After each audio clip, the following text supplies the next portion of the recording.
all began in 1985 in Dallas, Texas, when a visionary named David Cook, an entrepreneur with experience in computer software, realized that renting videos could become big business. He had the idea to create a convenient one-stop shop for movie rentals, revolutionizing how people consumed entertainment. Blockbuster's business model was simple. It would offer a wide selection of video rentals, conveniently located in a store format, with a large inventory of titles. At the time, video rentals were mostly done through small, independently owned mom-and-pop shops that didn't have the resources to stock many titles or offer a standardized rental process. David Cook aimed to provide a superior experience. He implemented an innovative new model, standardized rental policies, a wide variety of new releases, and a sleek, uniform store layout that was designed to make browsing fun and easy. It wasn't long before Blockbuster took off. Within just a few years, the company exploded in size. By 1987, just 2 years after its founding, Blockbuster had opened its first franchise store and quickly expanded across the United States. By 1989, the company was a household name with hundreds of locations nationwide. But what truly set Blockbuster apart from its competitors was its commitment to a seamless customer experience. The stores were large and well organized. Each location was well stocked with popular new releases, and the process was designed to ensure a quick and easy checkout, an experience that was appealing to many people, especially those who had grown tired of the poorly managed local shops. Blockbuster's sleek, brightly lit stores quickly became a cultural phenomenon. For many, going to Blockbuster was a Saturday night tradition, an outing to pick up the latest Blockbuster hit. As the 1990s rolled around, the company was not only expanding rapidly in the US, but began to conquer international markets as well.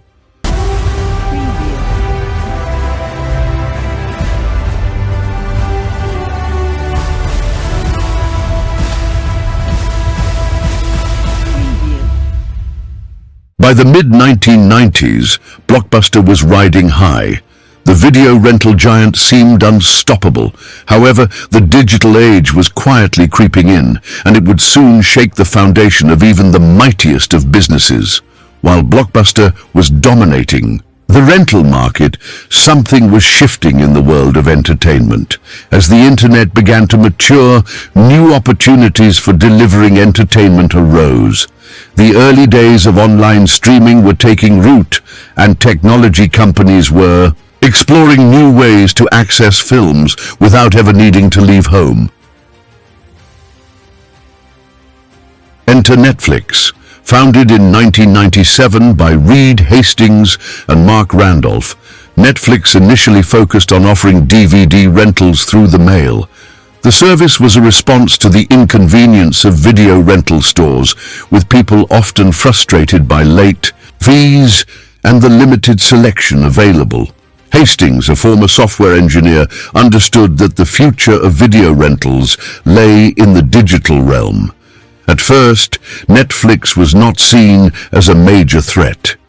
Blockbuster executives scoffed at the idea. How could a mail-based service ever compete with the experience of walking into a Blockbuster store, browsing hundreds of titles, and choosing your next movie? But Reed Hastings had a vision of how the internet could eliminate physical stores and revolutionize the way we access entertainment. Netflix grew steadily throughout the late 1990s and into the early 2000s, offering a subscription model that would allow customers to rent DVDs without worrying about late fees or store hours. This was just the beginning.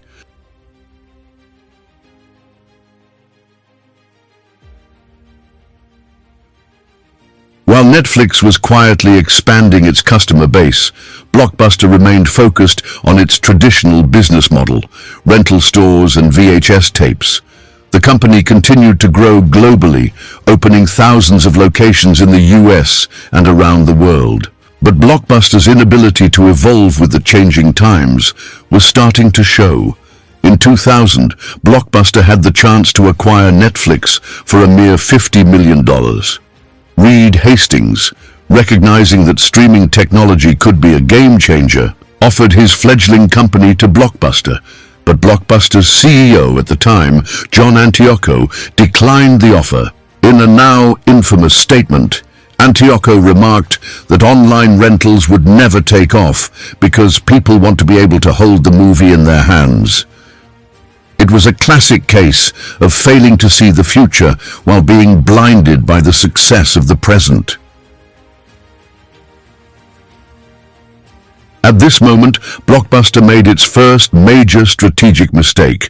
Instead of embracing change, it remained comfortable in its existing model, relying on the consumer's desire to physically browse through store aisles. Meanwhile, Netflix was evolving rapidly, moving towards the idea of streaming, where customers could instantly access movies and TV shows from the comfort of their own homes at any time. In 2002, Netflix made another bold move. It abandoned its DVD rental business model in favor of a subscription-based streaming service. This move was revolutionary. Netflix had created the blueprint for how entertainment would be consumed in the future. But for Blockbuster, it was too late. The problem wasn't just the model that Netflix was creating, it was that Blockbuster was already late to the game. Blockbuster was still heavily invested in its brick-and-mortar stores and physical rentals. The company started to see a shift in consumer habits, but instead of pivoting swiftly, it clung to what it knew. Blockbuster's own attempts to move online came too late. In 2004, they launched their own online DVD rental service, trying to mimic Netflix. But by then, Netflix had already become a household name, and the streaming revolution was in full swing. Blockbuster was now on the defensive. It had failed to see the future, and in the meantime, the future had arrived.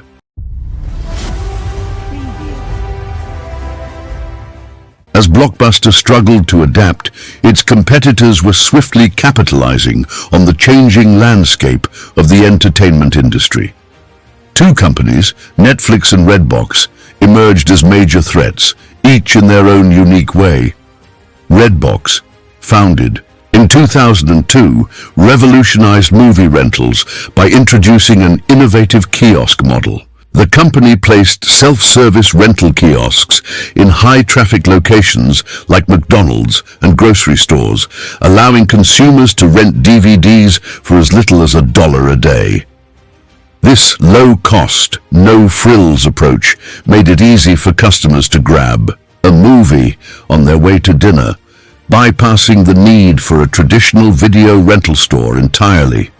Redbox's kiosk model allowed for the ultimate convenience, no late fees, no membership cards, and rentals available 24/7. It wasn't just cost-effective, it was fast, easy, and accessible. As Redbox kiosks began to pop up across the US, Blockbuster started to feel the pressure. The company's enormous fleet of rental stores with their overhead costs was no match for Redbox's streamlined, automated model. But Redbox wasn't the only company Blockbuster had to contend with. Netflix, having already shifted to the streaming model, was growing exponentially. Its subscription-based platform gave users access to an ever-growing library of movies and TV shows, all available with just a few clicks. By 2007, Netflix had surpassed 7 million subscribers, and its success was undeniable. Meanwhile, Blockbuster was stuck in the past. Though the company eventually launched its own DVD rental service and streaming platform, it couldn't keep pace with Netflix's dominant position in the market. Netflix was innovating rapidly, continually improving its user interface, content library, and streaming technology.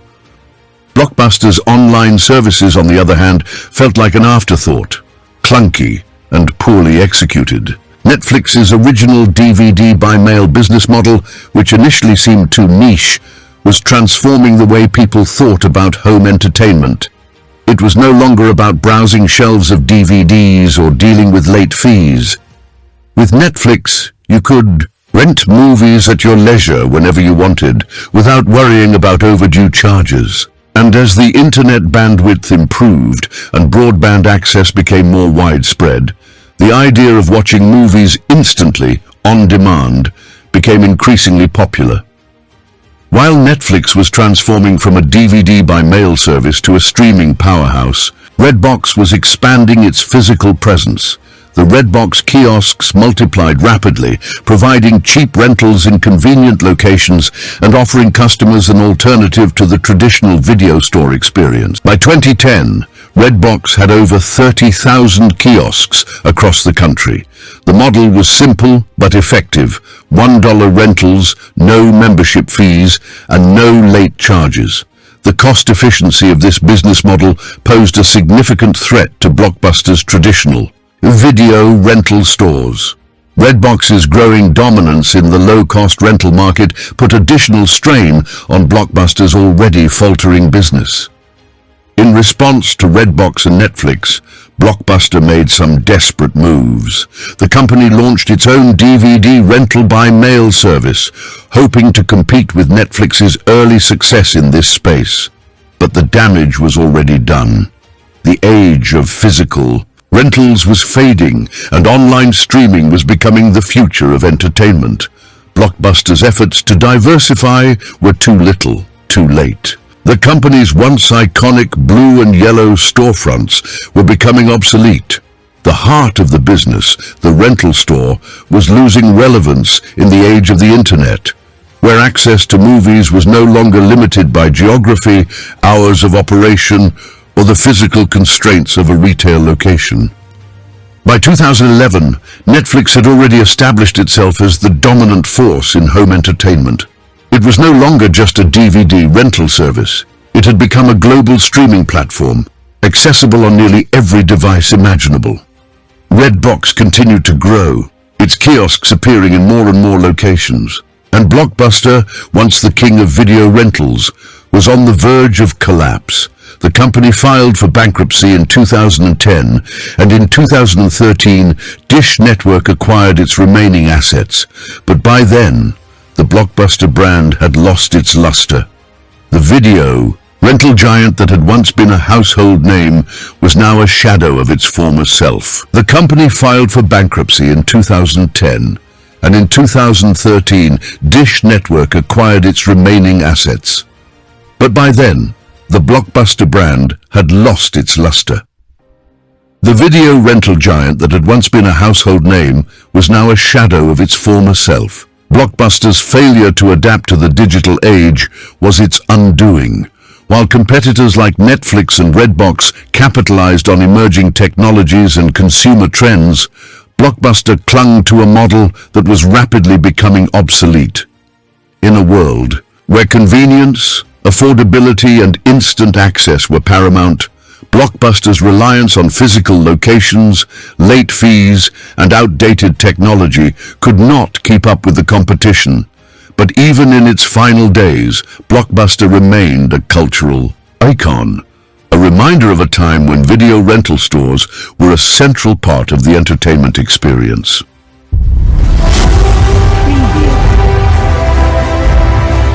By 2010, the writing was on the wall. Blockbuster, the once mighty video rental empire, was in steep decline. What had been a symbol of family movie nights, of Friday evening anticipation, had become an anachronism in an increasingly digital world. The company's attempt to hold on to the glory days was futile as it faced mounting competition from Netflix, Redbox, and other emerging digital platforms. Blockbuster's earnings plummeted and its stock price tumbled. With over 9,000 locations at its peak, the company had become a behemoth, one that was too slow to change, too reluctant to adapt. In the wake of its financial troubles, Blockbuster closed thousands of stores across the US and globally, shedding the very physical presence that had once made it a household name. Despite efforts to pivot, the damage had been done. Blockbuster, launched its own DVD by mail service, hoping to emulate Netflix's success. However, by this time, Netflix had already leapfrogged to the next stage, streaming. Blockbuster was stuck playing catch-up, and it was no longer capable of leading the charge. In 2010, Blockbuster sought to reinvent itself by partnering with Dish Network, which brought the company out of bankruptcy. But the damage to the brand was irreparable. The familiar blue and yellow logo was no longer a symbol of entertainment. It had become synonymous with failure. Former employee interview excerpt. At the end, it felt like we were just hanging on by a thread. Every day, more and more people were just going online. They didn't want to come in anymore. They didn't want to deal with late fees. It felt like we were losing the fight before we even realized it. The iconic Blockbuster stores that had once been a staple of American life were gradually being replaced by new, faster, and more convenient ways to access entertainment.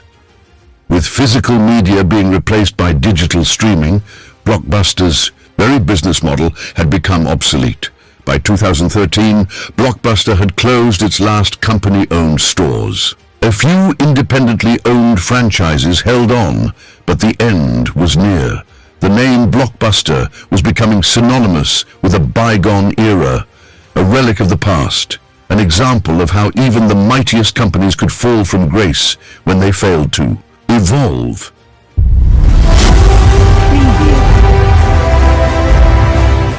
Despite the mounting pressure and the inevitable decline, Blockbuster wasn't ready to give up just yet. The company launched several attempts to survive, each signaling its desperation to adapt to the changing landscape of the entertainment industry. In 2011, Blockbuster introduced an updated digital platform, hoping to leverage its brand recognition in the era of streaming. The new Blockbuster online service allowed users to rent movies digitally, much like Netflix had done years earlier. But once again, Blockbuster was behind the curve. While Netflix was aggressively pushing its streaming model, Blockbuster was still trying to convince customers that its hybrid model, DVD rentals combined with digital downloads, was the way forward. While the new Blockbuster service was functional, it was clunky. The user interface was outdated, the selection was limited, and the streaming quality lagged behind Netflix's smooth, high-definition experience. Blockbuster's attempts to differentiate itself by offering customers the choice of renting DVDs or streaming movies seemed out of touch with the growing demand for immediate, on-demand content. As Netflix and other streaming platforms continued to evolve, Blockbuster's digital offerings felt more like a half-hearted effort. The company didn't have the infrastructure, the innovation, or the market share to compete with the likes of Netflix, which had already established itself as the dominant player in the streaming space. Industry analyst interview excerpt. Blockbuster's biggest mistake was thinking that they could somehow continue with the same business model and just add streaming to the mix. By the time they entered the streaming game, it was already too late. The market had moved on, and they were left holding on to old models that no longer worked. While Blockbuster's attempts at revival were noble, they were ultimately futile. The company's storied history, its early innovations in home video, its dominance in the 1990s, its place in pop culture, could not withstand the weight of its mistakes. The world had changed, and Blockbuster's failure to recognize and adapt to that change meant that the company was already a footnote in the history of entertainment. By the time it closed its last company-operated stores in 2013, the Blockbuster brand was little more than a relic of nostalgia. For those who had fond memories of late-night rentals and browsing the shelves for the next big hit, it was a bittersweet end to an era. For the company itself, it was the final curtain on a tale of rise, fall, and missed opportunities.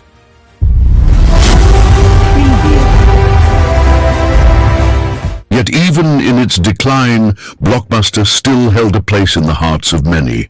Its legacy lived on, not in its failed attempts to remain relevant in the digital age, but in the memories it had created over decades of service.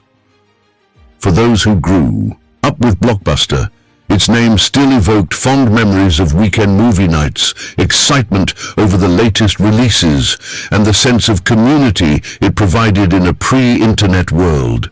In a strange twist of fate, the very last Blockbuster store in Bend, Oregon, became a symbol of the past, a final testament to the empire that once ruled the video rental industry. People from around the world traveled to the small town to experience the nostalgia of browsing a Blockbuster store one last time. In 2021, the store still stood, offering a curated selection of movies, old-school video games, and memorabilia. For visitors, though it had long since stopped being a viable business, it had transformed into a tourist attraction, celebrating the nostalgia of a generation that had grown up with the Blockbuster experience. Blockbuster's ultimate failure to adapt to the changing technological landscape was a harsh reminder of the importance of innovation. But at the same time, it became a symbol of the end of an era, a time when going to the video store was an event and the thrill of choosing a movie was something tangible. Blockbuster's legacy, though marked by failure, is also one of nostalgia, of a company that brought people together over movies and television shows at a time when such things weren't as easily accessible as they are today. Though the company may no longer exist in its original form, its place in pop culture is secure. The story of Blockbuster is one of triumph, tragedy, and ultimately a cautionary tale. It is a narrative that speaks to the very heart of business and innovation. From the heights of dominating the video rental industry to the painful collapse of an empire that failed to adapt, Blockbuster's journey offers valuable lessons for businesses today. In a world that's evolving at breakneck speed, no company is immune to the forces of disruption. The rise and fall of Blockbuster provides essential insights into the importance of flexibility, customer-focused innovation, and perhaps most critically, the ability to embrace change rather than fight against it.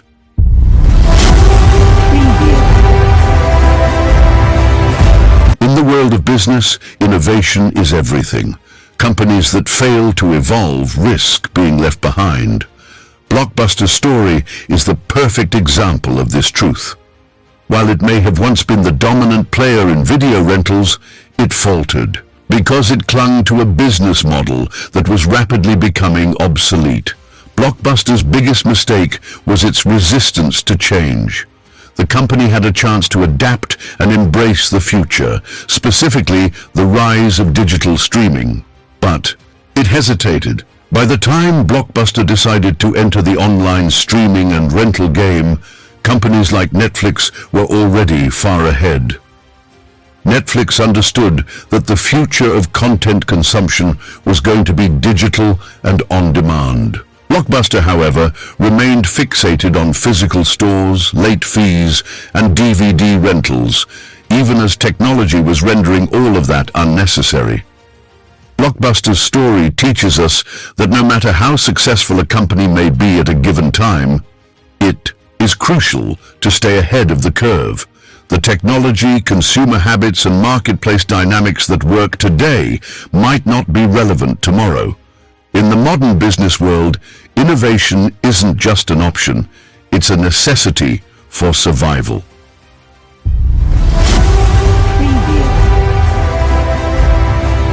The second lesson from Blockbuster's story is understanding the needs of the consumer. By the early 2000s, the way people consumed media had begun to shift. Streaming services became the preferred method of accessing entertainment, and consumers were no longer interested in the hassle of late fees or driving to a store to pick up a DVD. Blockbuster failed to recognize these changes early enough. The company continued to hold on to the traditional rental model even as consumers increasingly demanded convenience. Netflix, on the other hand, recognized the growing demand for instant access to content, and they tailored their offerings accordingly. The story of Netflix is a powerful reminder that businesses must always listen to their customers. Customer preferences can and will change, and the companies that thrive are those that are attuned to these shifts. Blockbuster, unfortunately, did not do enough to stay connected to its changing customer base. As a result, it was overtaken by competitors who were more in tune with consumer needs.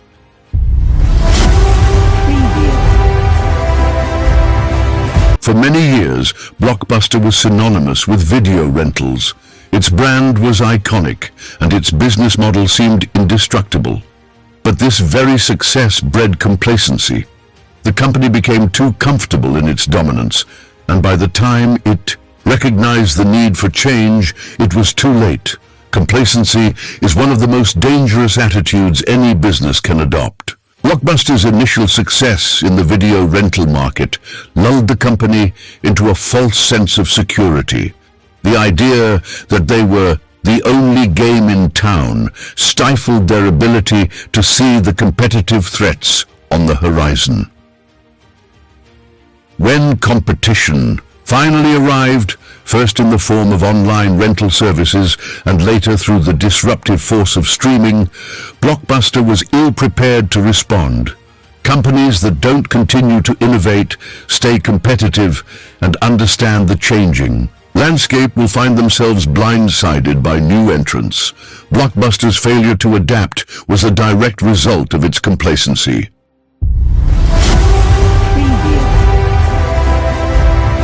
Another critical lesson from Blockbuster's decline is the speed of adaptation. As the market changed, Blockbuster was slow to pivot. The company took too long to enter the streaming and digital rental market. In contrast, Netflix moved swiftly to launch its streaming service, transforming the way people watched movies. Blockbuster's delays cost it dearly. Had the company been quicker to recognize the potential of digital streaming, it could have either dominated the space or at least stayed competitive. Instead, Blockbuster's slow response time meant that Netflix captured the audience and quickly became synonymous with streaming entertainment. In today's world, businesses don't have the luxury of time. Whether it's in technology, social, media, or entertainment, the companies that succeed are often those that adapt the fastest. Blockbuster's story underscores the critical importance of agility and the need to act quickly when new opportunities emerge.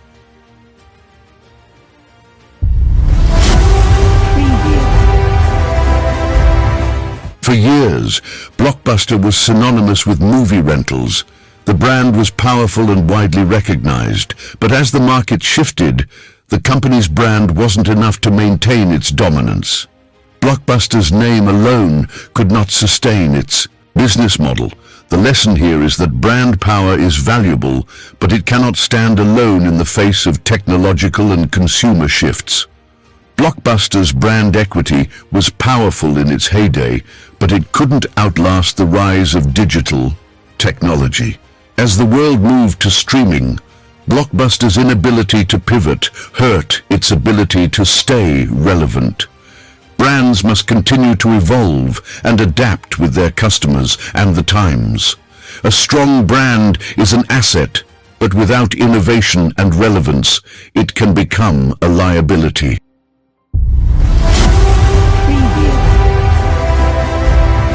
Blockbuster's legacy is a complicated one. For many, it's a story of a company that once ruled the entertainment world and became a symbol of success. Yet it is also a tragic tale of missed opportunities, missteps, and an inability to adapt to a rapidly changing market. As the final chapter of Blockbuster's story was written, it left behind more than just the lessons of failure. It left a blueprint for future businesses on how not to fall victim to the very same fate.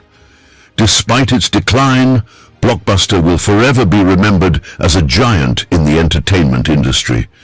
Its legacy lives on in the memories of those who spent countless nights browsing its aisles, looking for that perfect movie.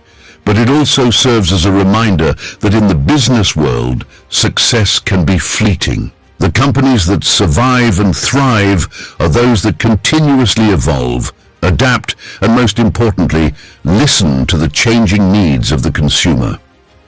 In the end, Blockbuster was a victim of its own success. It was a company that had it all: power, resources, and a dominant position. Yet it couldn't survive in an ever-changing market. The rise and fall of Blockbuster wasn't just the end of an era, it was the dawn of a new age in entertainment. Today, the world has moved beyond Blockbuster, but its story will always be a reminder of the fragility of success.